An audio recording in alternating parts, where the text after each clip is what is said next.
La semaine qui s'est écoulée, marquée par le décès de Cédric Chouviat, puis par un certain nombre de vidéos d'intervention des forces de l'ordre qui ont pu choquer, démontre la difficulté extrême du métier de policier.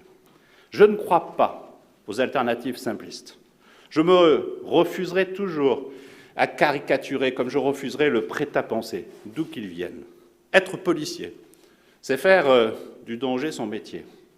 C'est se confronter, par choix, par vocation, pour les autres, pour son pays, à la violence, à la délinquance, au crime, au mal, à la face la plus dure et la plus sombre de notre société. Nous avons eu cette nuit, à Bron, une nouvelle et tragique illustration. Alors qu'il tentait d'appréhender un véhicule suspect dans le cadre d'une enquête pour vol de frais et pour vol à main armée, un policier a été volontairement percuté par un conducteur. Il est actuellement entre la vie et la mort, et son état, hélas, ne nous laisse que peu d'espoir.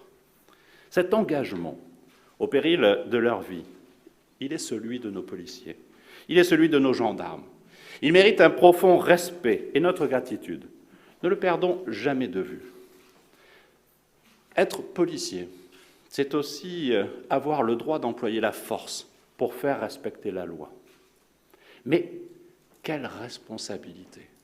Quelle responsabilité difficile! Quelle responsabilité!